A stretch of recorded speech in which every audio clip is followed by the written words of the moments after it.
Welcome to the Paine Field Master Plan webinar. We're glad you've joined us today. We'll give just a few more moments for people to join the event. We're ready to begin. Welcome again. My name is Terry Ryan. I'm the Snohomish County Aerospace Economic Development Director. I'll be serving as the event facilitator. We are recording this webinar to add to our online open house so that those who are not able to join us today are still able to view the presentation. The recording that will be posted on the project website will include the presentation only, not the Q&A or public comments. We will begin recording now. On our agenda today is a review of the background and process for the master plan, followed by what we've done so far and what's coming up next in the process. We will conclude with a question and answer session. I'm going to review a few logistics, and then we will hear from the project team before ending with some time for questions and answers. There are a few things to keep in mind that will make your experience easier using this Zoom webinar platform. There is live Spanish interpretation available during this meeting. This means that we'll be presenting a little slower than you might be used to leave time for interpretation. If you wish to participate in Spanish, you can click on the interpretation button on your control panel and select Spanish as the language you want to hear. If you would like to see English captions, you can click on the CC button. Participants are automatically muted. Throughout the event, if you have questions for the project team, please type them into the Q&A feature box. Paine Field has served general aviation needs in Snohomish County for 85 years. It briefly offered commercial service in its earliest days before being converted into an Army Air Corps base. Commercial service returned after World War II, but soon reverted to an Air Force base for the Korean War. In the 1960s, the Boeing Company built its Everett assembly plant, and by the 1970s, Paine Field was a hub for manufacturing and general aviation. Paine Field Passenger Terminal, operated by Propeller Airports, began scheduled passenger commercial service in March 2019 with air service provided by Alaska Airlines and United Airlines to a variety of destinations. As of November 2021, Alaska is the current carrier providing commercial service. And with that, I'll introduce our presenters. We are joined today by Michael Tabretti, Vice President at Landerman Brown, who is our technical consultant for the master plan. Also, Cody Meyer, Managing Consultant at Landerman Brown. They are part of the team working on updating the Paine Field Master Plan. They will walk us through what a master plan is, the plan background as it relates to Paine Field, what has been happening up until now, and what comes next for the Paine Field Master Plan. Michael, I turn it over to you. Thank you, Terry. Again, my name is Michael Tabretti, and I'm with Landerman Brown Aviation Consultants. And I just wanted to start out by saying really excited to be here and to be engaging with you in this webinar, in this open house. So one thing I want to start with is this is a first in a series of public forums on the master plan itself. This is a process. So let's start with what is a master plan. Really, the master plan it's a long-range planning document that's intended to provide a strategy for affordable, logical, balanced, environmentally and sustainably viable development of the airport lands and its facilities. So the goal here is to prepare a development roadmap to the Snohomish County, the citizens, you, to support its future aviation needs over the next 20 years.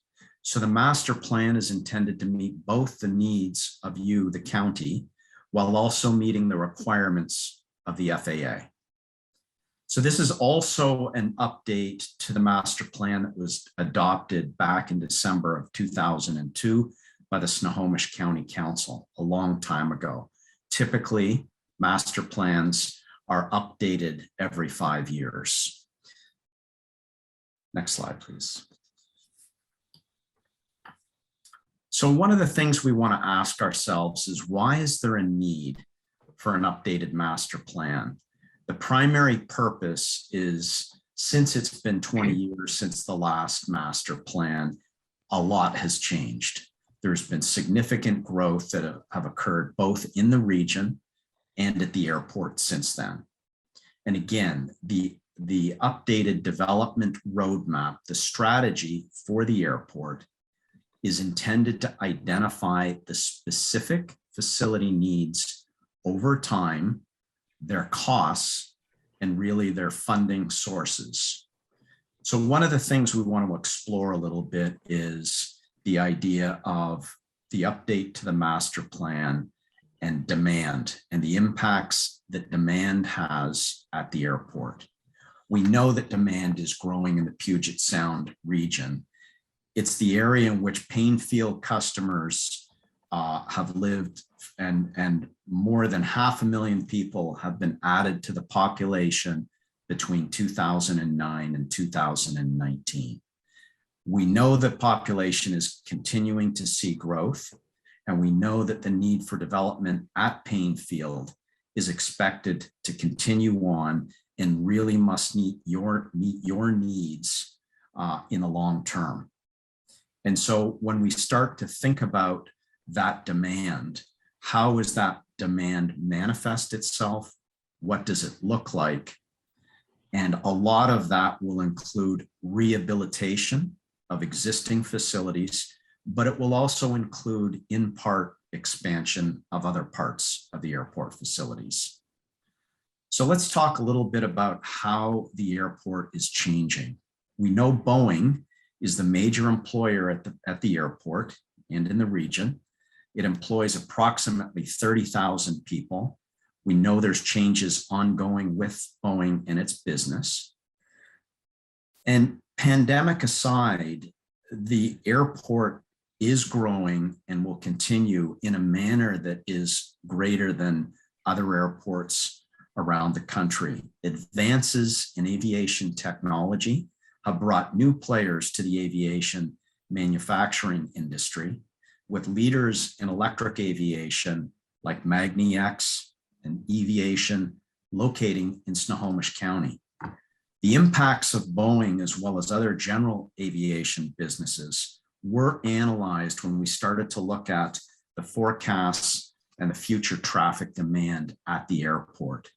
And so this in turn helps us understand the future facility implications as well at the airport.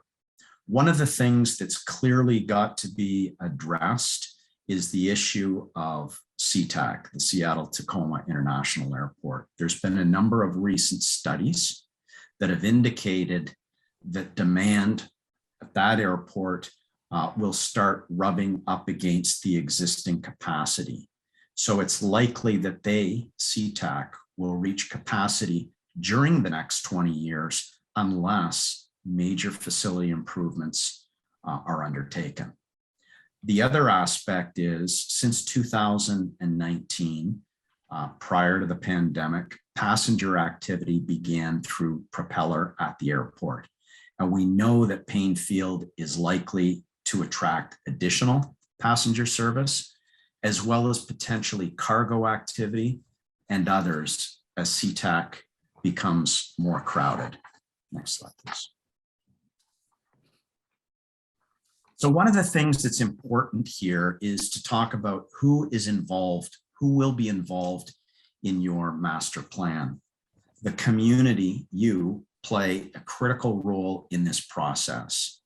So at the outset of this process, a number of committees were developed in order to properly guide the information and the decision-making of the master plan.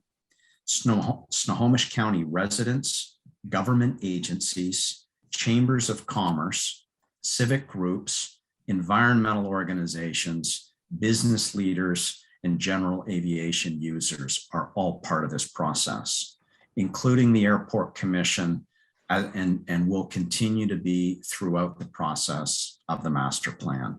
So let's just delve a little bit into the various committees.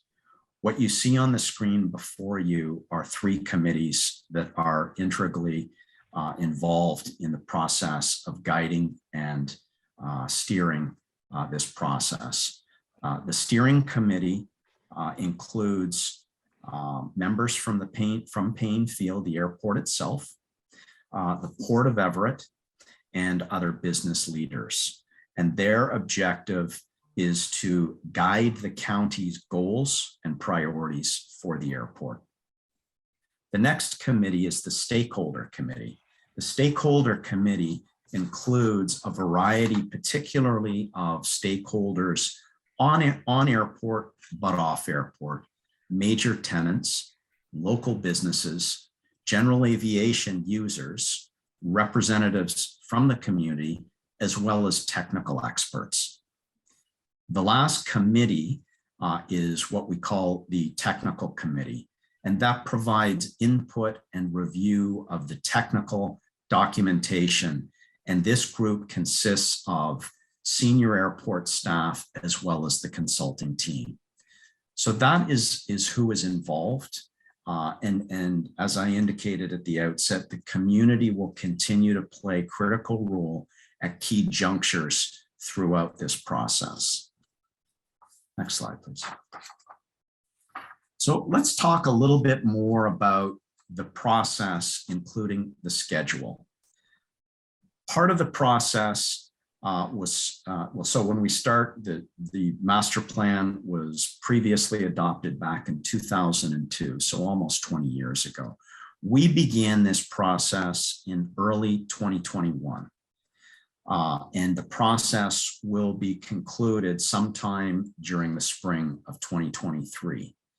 And the reason that this duration exists in this manner is to engage on a continual basis the community, the various committees that we talked about.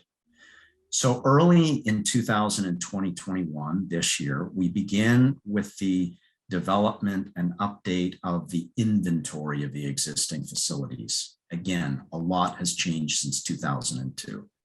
We also embarked on the development of aviation forecasts, the traffic forecasts, the demand, and then we developed the facility requirements. We're at the stage now where we're presenting to you our findings to date and seek your input. So from now until the middle of 2022, we'll be developing various alternatives to address the aviation forecasts, as well as facility requirements and your input. So during that time, 2022, in the discussion of alternatives, we will then have it in a 2-pronged approach where we develop the alternatives and then we seek input and we evaluate those alternatives, and we will refine those alternatives to preferred alternatives at the airport. And we will also analyze the financial viability of those alternatives. And subsequent to that, we will then come back to you and engage you with additional material to provide your commentary and input into. Next slide, please. So let me just delve a little bit more into what we've done so far. As I indicated, we've developed the inventory and update of the existing facilities. We've developed traffic forecasts, and we have also prepared an initial set of what we call facility requirements, implications that address potential shortfalls in traffic activity. So with respect to the inventory, what this means is it's an update to all of the facilities, the property on the airport, which includes many users, including commercial and general aviation activities, manufacturing, museums, educational and other commercial facilities, as well as a myriad of airport support services and facilities. So it's an update of those facilities. Next slide, please. So one of the key foundations in the development of a master plan is to understand the implications of demand that will be placed on that facility. And so those are the traffic, the economic forecasts. What I wanted to show you right now is the passenger projections specifically.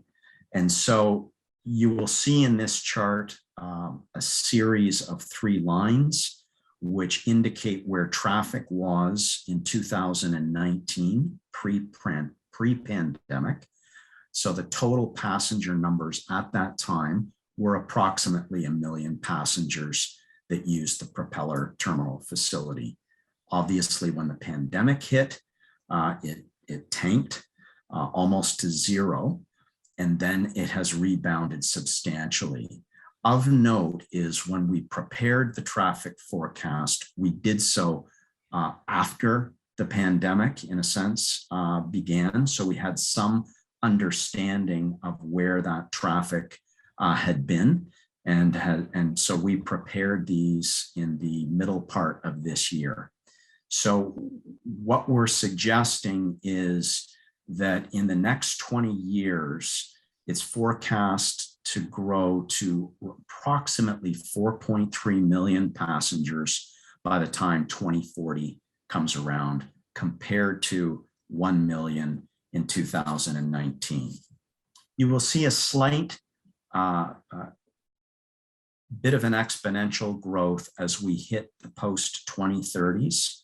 And we expect that rapid growth as it hits towards the late 30s as the Puget Sound region grows and potentially SeaTac capacity constraints may become more pronounced.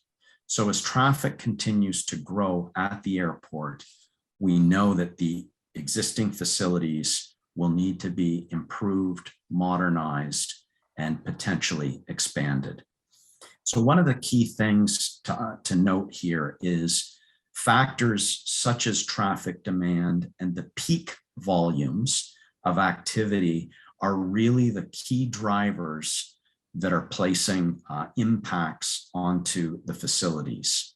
And so based on those, we use standards and recommended practices from the FAA and others, our experience, to understand potential shortfalls and gaps in the facilities that will be needed in the future.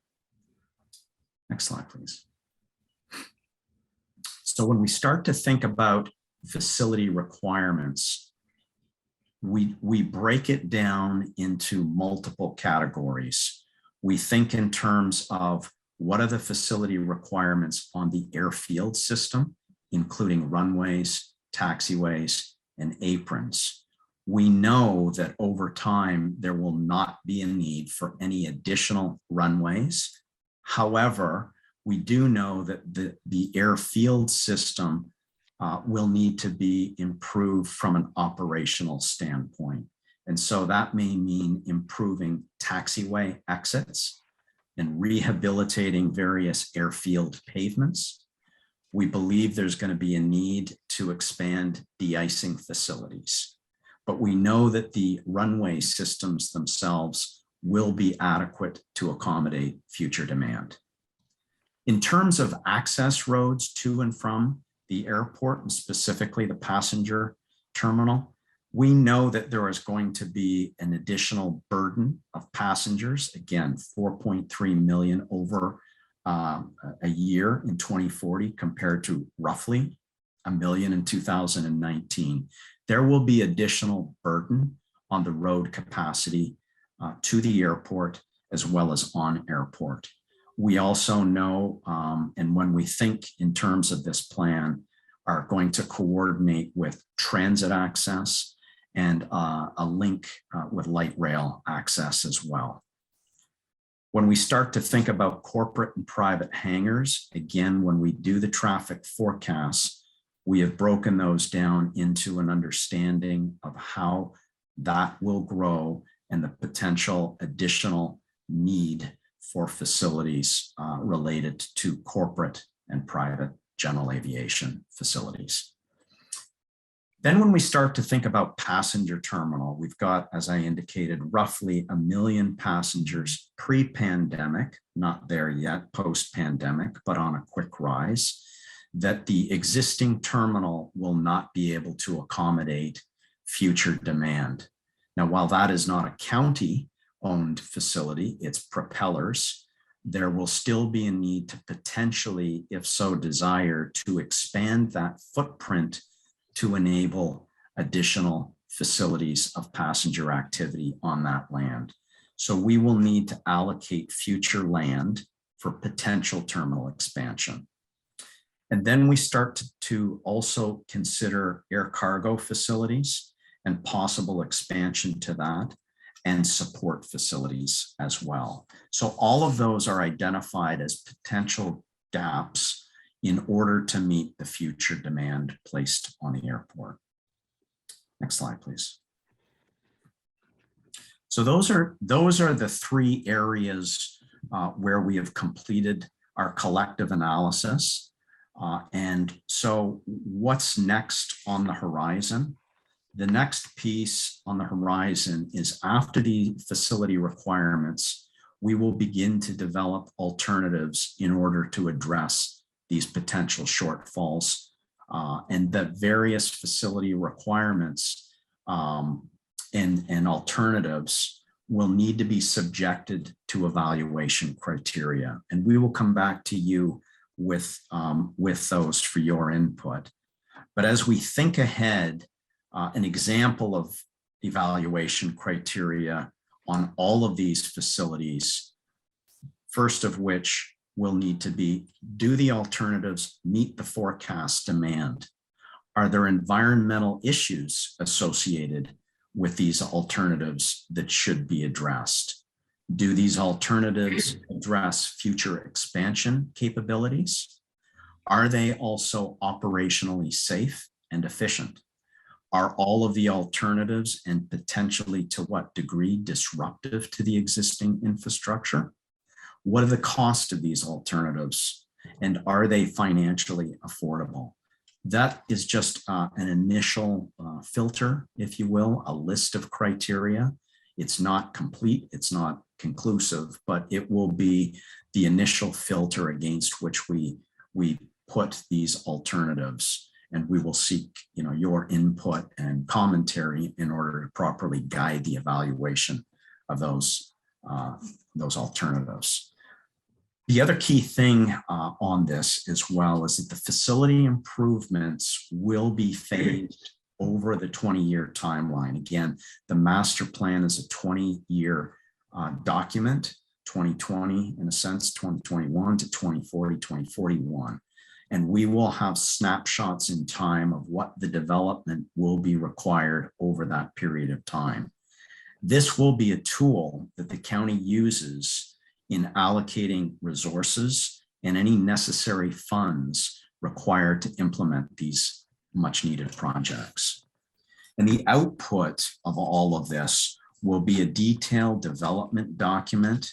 In aviation parlance, we call it an airport layout plan that shows the phased approach to development, and it becomes the strategy, the framework upon which the county and the airport staff will guide development.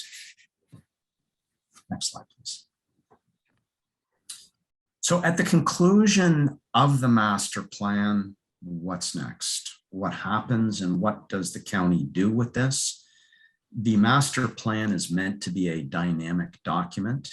And as I said at the outset, your prior master plan was adopted in 2002.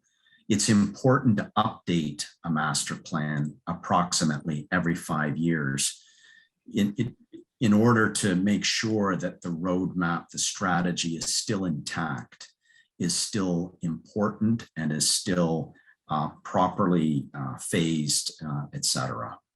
So what do we do at the conclusion of the master plan, and how is it implemented? Well, there are a number of important steps that will need to take place after the master plan is completed, but before any significant changes occur at the airport. What we would typically do is undertake detailed planning and design for those near-term projects in the next 3 to 5 years that are identified in the master plan. Additional detailed planning coupled with an environmental review and potentially additional input by you, the community, and consulting with you on various projects. And then finally, one of the keys is the master plan also will identify potential funding sources for the future capital needs of the airport over the next 20 years, and again, phased in snapshots of time, and also to ensure that you have an ability to secure those funds before any project can begin. So that's a snapshot of where we are and what the next steps are. And I look forward to any questions and certainly engaging you on an ongoing basis. So with that, let me turn it back to you, Terry. Thank you, Mike. To learn more about the master plan, be sure to visit our website, and that is painefieldmasterplan.com. If later today or this week you have a comment you would like to share with the team, make sure to visit the online open house. The comment section on the website will be open through November 24th, 2021. At the end of this webinar, a window will automatically open with a survey. We are asking all attendees to please fill it out. It is an anonymous survey and will only take 6 to 8 minutes. The demographic information will help give us a picture of the population makeup and help make informed decisions. I want to thank everyone for joining us today. Mike, I don't know if you wanted to add anything, Mike. It looks like we have a minute left. Mike, I want to thank you and your team. You've been wonderful to work with. We've been working together now for a little over a year, and it's just been a great process. Thank you. Yeah, you're welcome. Mike, is there anything you want to close with? No, just thank you very much to everybody that's taken the time to come and listen to us. And we really appreciate your input. There will remain an opportunity to provide written input for the next couple of weeks. So we would encourage you to do that, as Terry said, if you haven't had an opportunity to be heard live. But there will be an opportunity going forward to do that. So thank you very much. Mike, there was one thing I did want to, it goes back to one of the questions. It had to do with Alaska Airlines and the pricing and whatnot. I remember in one of the air conferences that I attended, the CEO of Alaska was speaking, and a question came in and said, how long are you going to continue blocking out the middle row in like a 737 jet or whatever? And he said something that was very striking. He said that if the planes fly out only 2/3 full, they literally can't make money at it. They can't.